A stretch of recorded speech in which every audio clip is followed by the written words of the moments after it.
भक्तों, इस बार वट सावित्री का व्रत 26 मई को मनाई जाएगी। वट सावित्री पर सुहागिनें अपने पति की लंबी उम्र की कामना करते हुए व्रत रखती है। वट सावित्री व्रत के दिन अगर शुभ मुहूर्त पर वट वृक्ष की पूजा की जाए तो वैवाहिक जीवन में सुख, शांति और समृद्धि का वास होता है। भक्तों, वट सावित्री व्रत 26 मई सोमवार को है। इस दिन ज्येष्ठ मास के कृष्णा पक्ष की अमावस्या तिथि है। इस दिन दर्श अमावस्या का भी योग बन रहा है। इस दिन सुहागिन महिलाएं अपने पति की लंबी उम्र और सुखी दाम्पत्य जीवन के लिए वट सावित्री व्रत रखती है। वट सावित्री का व्रत सौभाग्य प्राप्ति के लिए एक बड़ा व्रत माना जाता है। तो आइए जानते हैं कि वट सावित्री व्रत का शुभ मुहूर्त और पूजन विधि क्या है। भक्तों, पांचांग के अनुसार वट सावित्री का व्रत ज्येष्ठ मास के कृष्णा पक्ष की अमावस्या तिथि को मनाई जाती है।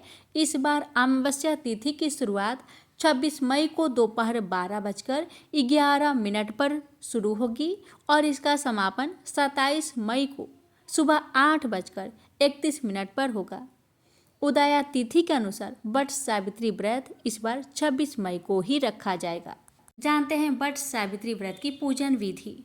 वट वृक्ष के नीचे सावित्री, सत्यवान और यमराज की मूर्ति स्थापित करें।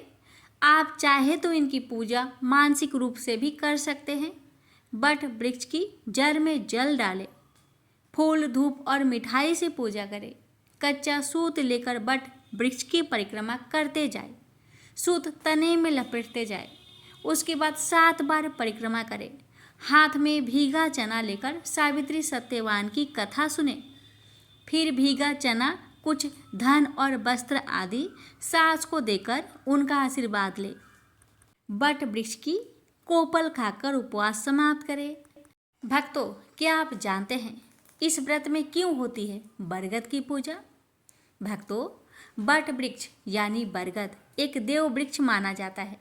ब्रह्मा, विष्णु, महेश और सावित्री भी वट वृक्ष में रहते हैं। प्रलय के अंत में श्री कृष्ण भी इसी वृक्ष के पत्ते पर प्रकट हुए थे। तुलसीदास ने वट वृक्ष को तीर्थराज का छत्र कहा है। ये वृक्ष न केवल अत्यंत पवित्र है बल्कि काफी ज्यादा दीर्घ आयु भी है। लंबी आयु, शक्ति, धार्मिक महत्व को ध्यान में रखकर इस वृक्ष की पूजा होती है। पर्यावरण को ध्यान में रखते हुए इस वृक्ष को ज्यादा महत्व दिया गया है। अब जानते हैं वट सावित्री व्रत के दिन की जाने वाली एक उपाय। भक्तों, एक बरगद का पौधा जरूर लगाएं आज के दिन। बरगद का पौधा लगाने से पारिवारिक और आर्थिक समस्या नहीं होती। निर्धन, सौभाग्यवती महिला को सुहाग की सामग्री का दान करें। बरगद की जड़ को पीले कपड़े में लपेटकर अपने पास रखें। अब आइए सुनते हैं कथा। भद्र देश के एक राजा थे जिनका नाम अश्वपति था। भद्र देश के राजा अश्वपति के कोई संतान न थी। उन्होंने संतान की प्राप्ति के लिए मंत्र उच्चारण के साथ प्रतिदिन 1,00,000 आहुतियां दी। 18 वर्षों तक यह क्रम जारी रहा। इसके बाद सावित्री देवी ने प्रकट होकर वर दिया कि राजन, तुझे एक तेजस्वी कन्या पैदा होगी। सावित्री देवी की कृपा से जन्म लेने के कारण से कन्या का नाम सावित्री रखा गया। कन्या बड़ी होकर बेहद रूपवान हुई। योग वर न मिलने की वजह से सावित्री के पिता दुखी थे। उन्होंने कन्या को स्वयं वर तलाशने भेजा। सावित्री तपोवन में भटकने लगी। वहां साल्व देश के राजा धूम्रसेन रहते थे, क्योंकि उनका राज्य किसी ने छीन लिया था। उनके पुत्र सत्यवान को देखकर सावित्री ने पति रूप में उनका वरण किया। श्री राज नारद को जब यह बात पता चली तो वह राजा अश्वपति के पास पहुंचे और कहा कि हे राजन, यह क्या कर रहे हैं आप? सत्यवान गुणवान है, धर्मात्मा है और बलवान भी है, पर उसकी आयु बहुत छोटी है। वह अल्पायु है। 1 वर्ष के बाद ही उसकी मृत्यु हो जाएगी। ऋषिराज नारद की बात सुनकर राजा अश्वपति घोर चिंता में डूब गए। सावित्री ने उनसे कारण पूछा तो राजा ने कहा, पुत्री, तुमने जिस राजकुमार को अपने वर के रूप में चुना है वह अल्प आयु है। तुम्हें किसी और को अपना जीवन साथी बनाना चाहिए। इस पर सावित्री ने कहा कि पिताजी, आर्य कन्याएं अपने पति का एक बार ही वरण करती है। राजा एक बार ही आज्ञा देता है और पंडित एक बार ही प्रतिज्ञा करते हैं और कन्यादान भी एक ही बार किया जाता है। सावित्री हठ करने लगी और बोली, मैं सत्यवान से ही विवाह करूंगी। राजा अश्वपति ने सावित्री का विवाह सत्यवान से कर दिया। सावित्री अपनी ससुराल पहुंचते ही सास ससुर की सेवा करने लगी। समय बीतता चला गया। नारद मुनि ने सावित्री को पहले ही सत्यवान की मृत्यु के दिन के बारे में बता दिया था। वह दिन जैसे जैसे करीब आने लगा, सावित्री अधीर होने लगी। उन्होंने 3 दिन पहले से ही उपवास शुरू कर दिया। नारद मुनि द्वारा कथित निश्चित तिथि पर पितरों का पूजन किया। हर दिन की तरह सत्यवान उस दिन भी लकड़ी काटने जंगल चले गए। साथ में सावित्री भी गई। जंगल में पहुंचकर सत्यवान लकड़ी काटने के लिए एक पेड़ पर चढ़ गए। तभी उसके सिर में तेज दर्द होने लगा। दर्द से व्याकुल सत्यवान पेड़ से नीचे उतर गए। सावित्री अपना भविष्य समझ गई। सत्यवान के सिर को गोद में रखकर सावित्री सत्यवान का सिर सहलाने लगी। तभी वहां यमराज आते दिखे। यमराज अपने साथ सत्यवान को ले जाने लगे। सावित्री भी उनके पीछे पीछे चल पड़ी। यमराज ने सावित्री को समझाने की कोशिश की। यह विधि का विधान है, लेकिन सावित्री नहीं मानी। सावित्री की निष्ठा और पति परायणता को देखकर यमराज ने सावित्री से कहा, हे देवी, तुम धन्य हो, तुम मुझसे कोई भी वरदान मांगो। सावित्री ने कहा कि मेरे सास ससुर वनवासी और अंधे हैं, उन्हें आप दिव्य ज्योति प्रदान करें। यमराज ने कहा, ऐसा ही होगा, जाओ, आप लौट जाओ। लेकिन सावित्री अपने पति सत्यवान के पीछे पीछे चलती रही। यमराज ने कहा, देवी, तुम वापस जाओ। सावित्री ने कहा, भगवान, मुझे अपने पति देव के पीछे पीछे चलने में कोई परेशानी नहीं है। पति के पीछे चलना मेरा कर्तव्य है। यह सुनकर उन्होंने फिर से उसे एक और वर मांगने के लिए कहा। सावित्री बोली, हमारे सास ससुर का राज्य छीन गया है, उसे पुनः वापस दिला दे। यमराज ने सावित्री को यह वरदान भी दे दिए और कहा, अब तुम लौट जाओ। लेकिन सावित्री पीछे पीछे चलती रही। यमराज ने सावित्री को तीसरा वरदान मांगने को कहा। इस पर सावित्री ने 100 संतानों और सौभाग्य का वरदान मांगा। यमराज ने इसका वरदान भी सावित्री को दे दिया।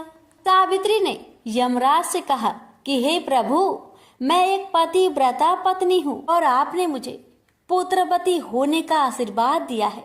यह सुनकर यमराज को सत्यवान के प्राण छोड़ने पड़े और यमराज अंतर्ध्यान हो गए और सावित्री उसी वट वृक्ष के पास आ गई जहाँ उसके पति का मृत शरीर पड़ा था। सत्यवान जीवित हो गया और दोनों खुशी खुशी अपने राज्य की ओर चल पड़े। दोनों जब घर पहुंचे तो देखा कि माता पिता को दिव्य ज्योति प्राप्त हो गई है। इस प्रकार सावित्री सत्यवान चिरकाल तक राज्य सुख भोगते रहे। अतः पतिव्रता सावित्री के अनुरूप ही प्रथम अपने सास ससुर का उचित पूजन करने के साथ ही अन्य विधियों को पारंभ करे। बट सावित्री व्रत करने और इस कथा को सुनने से उपासक के वैवाहिक जीवन या जीवन साथी की आयु पर किसी प्रकार का कोई संकट आया भी हो तो वो टल जाता है। प्रेम से बोलिए यमराज भगवान की जय, सावित्री माता की जय, सत्यवान की जय। गणेश जी की कथा। एक बुढ़िया माई थी। वह बहुत गरीब थी, आंखों से अंधी थी। उसका एक बेटा और एक बहू थे। वह बुढ़िया सदैव गणेश भगवान जी की पूजा किया करती थी। एक दिन गणेश जी प्रकट होकर उस बुढ़िया माई से बोले, बुढ़िया माँ, तू जो चाहे सो मांग ले। बुढ़िया माई बोली, मुझे तो मांगना नहीं आता भगवान, कैसे और क्या मांगू। तब गणेश भगवान जी बोले, अपने बेटे और बहू से पूछकर मांग लेना। तब बुढ़िया माई ने अपने बेटे से कहा, बेटा, गणेश जी कहते हैं तू कुछ मांग ले, बता मैं क्या मांगू। बेटा ने कहा, माँ तू धन मांग ले। बहू से पूछा तो बहू ने कहा, सासू माँ नाती मांग लो। तब बुढ़िया माई ने सोचा कि ये तो अपने अपने मतलब की बात कह रहे हैं, अतः उस बुढ़िया ने पड़ोसन से पूछा तो उन्होंने कहा कि बुढ़िया माई, तू तो थोड़े दिन तक जिएगी, क्यों तू धन मांगे और क्या नाती मांगे। तू तो अपनी आंखों की रोशनी मांग ले, जिससे तेरी जिंदगी आराम से कट जाए।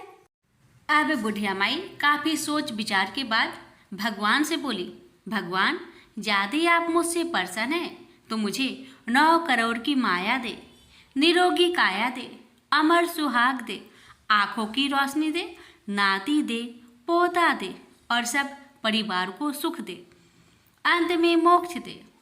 यह सुनकर तब गणेश जी बोले, बुढ़िया माँ, तूने तो हमें ठग दिया, फिर भी जो तूने मांगा है वचन के अनुसार सब तुझे मिलेगा।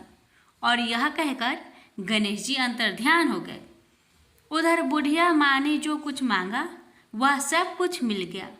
हे गणेश जी महाराज, जैसे आपने उस बुढ़िया माँ को सब कुछ दिया, वैसे ही आपकी कहानी कहने वाले, सुनने वाले, हुक्कार भरने वाले सभी भक्तों को देना। लापसी तपसी की कथा। एक लापसी था, एक तपसी था। तपसी हमेशा भगवान की तपस्या में लीन रहता था। लापसी रोजाना 1.25 सेर की लापसी बनाकर भगवान का भोग लगाकर जीम लेता था। एक दिन दोनों लड़ने लगे। लापसी बोला, मैं रोज भगवान की तपस्या करता हूँ, इसलिए मैं बड़ा हूँ। लापसी बोला कि मैं रोज भगवान को 1.25 सेर लापसी का भोग लगाता हूँ, इसलिए मैं बड़ा हूँ। नारद जी वहां से गुजर रहे थे।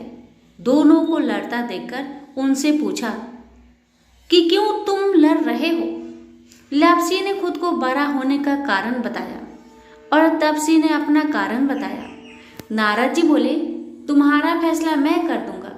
दूसरे दिन लापसी और तपसी नहाकर अपनी रोज की भक्ति करने आए तो नारद जी ने छुपकर 1.25 करोड़ की एक अंगूठी उन दोनों के आगे रख दी। तपसी की नजर जब अंगूठी पर पड़ी तो उसने चुपचाप अंगूठी उठाकर अपने नीचे दबा ली। लापसी की नजर अंगूठी पर पड़ी लेकिन उसने ध्यान नहीं दिया। भगवान को भोग लगाकर लापसी खाने लगा।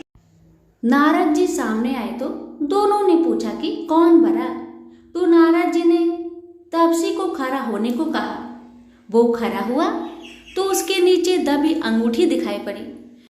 नारद जी ने तपसी से कहा, तपस्या करने के बाद भी तुम्हारी चोरी करने की आदत नहीं गई, इसलिए लापसी बड़ा है और तुम्हें तुम्हारी तपस्या का कोई भी फल नहीं मिलेगा। तपसी शर्मिंदा होकर माफी मांगने लगा। उसने नारद जी से पूछा, मुझे मेरी तपस्या का फल कैसे मिलेगा। नारद जी ने कहा, यदि कोई गाय और कुत्ते की रोटी नहीं बनाएगा तो फल तुझे मिलेगा।